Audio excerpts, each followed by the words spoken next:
Hello, everyone. This is 5 questions, not X's and O's as our producer thought it was. That'll be a little bit later, but we're just giving him a little bit of the business. He can handle it. Yeah, he can. Yeah. So we're here after another Packers home victory, but kind of a mixed kind of impression of this game, which is the first half versus the second half. First half, they blow out the Falcons, not a problem. Second half, Julio Jones blows them out and really takes over the whole game. What did you come away from with this game? It was almost like Florida State with the playoff. I mean, they just win. But some of the games they probably could have lost. It was a little bit closer.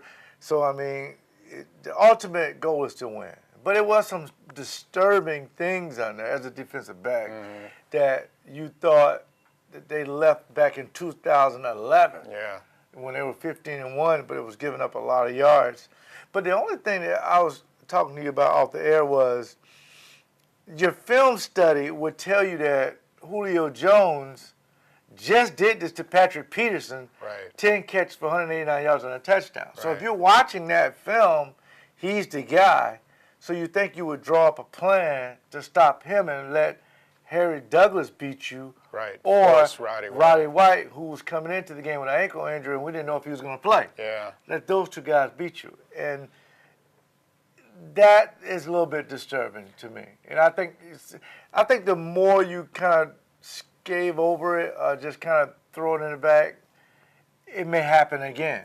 So you got to make sure that that doesn't happen again. It was sort of, it appeared to me that it was a combination of both, okay, he's killing you, so why not just take him out of the game? I mean, just double him such. But on the other hand, then we'll look at 2 plays, and it's another one of those situations where they're misplaying the coverages. The coverage isn't horrible. The plan called or the play call isn't horrible. They're misplaying it again. Absolutely. And if you're a coach, you pull your hair out. I mean, because if you want to roll up the coverage on him, okay, get your hands on him to impede his progress. And the safety had to be deep enough, which Clinton Dix was, but you would like him a little bit more aggressive.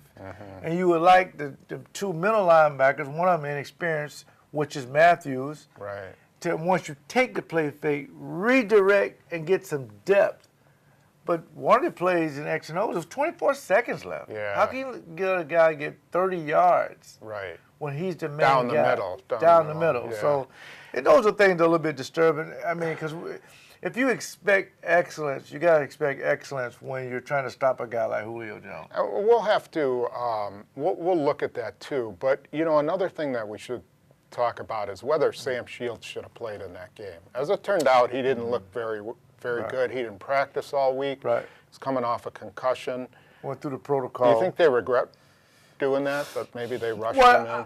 I think the Packers think that he's a veteran, and most veterans don't necessarily need a week of practice to get ready. Through your film study and through your conditioning, you should be ready. But maybe Sam is not to that level yet.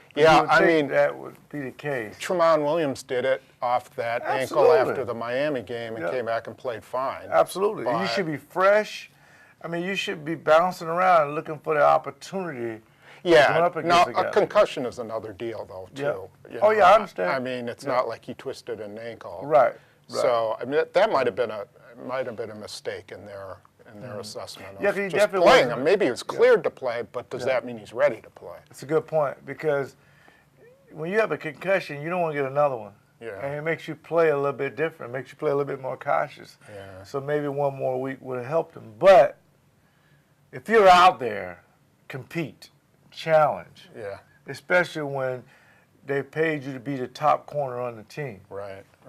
And so this week, and actually if you look forward, you know, that's why this is disturbing. So this week they've got Sammy Watkins, the rookie sensation from Buffalo. Now, he doesn't have a Matt Ryan throwing to him. He's got Kyle Orton.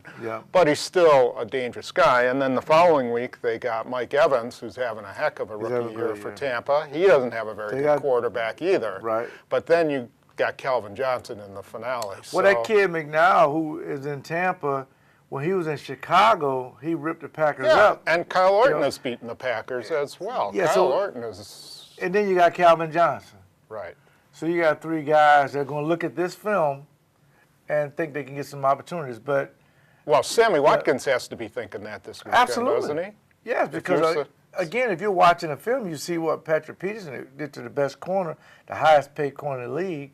Julio Jones, yeah. Julio Jones. So you got to figure that Sammy Watkins thing, I can get this on the secondary. So, and again, it wasn't just Sam Shields. There was a couple plays from Tremont Williams that was good, but now Devon House actually played him pretty tough. Yeah. And challenged him. They're going to catch balls.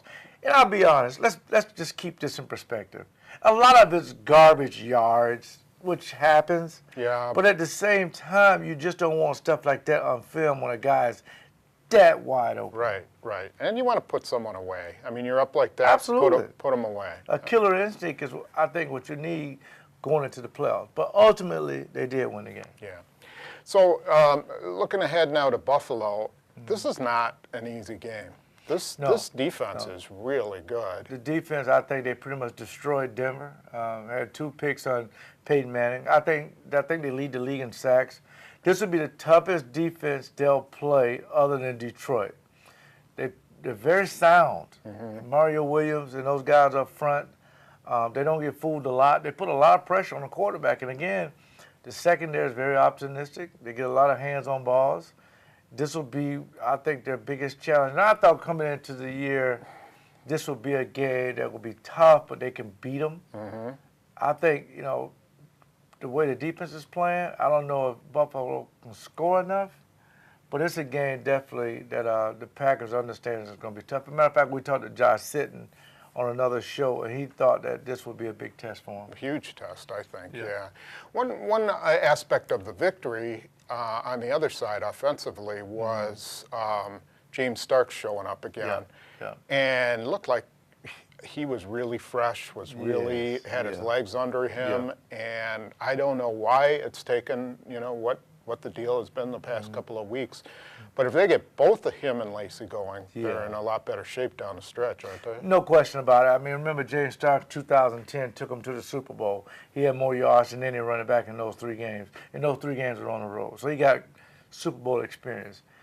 Him and Lacey gives you something that a lot of teams don't have. 2 big backs in any kind of weather that can run the football. Now, what it does, if you put that with arguably, if this barbershop talk, the best quarterback in the history in the NFL at home.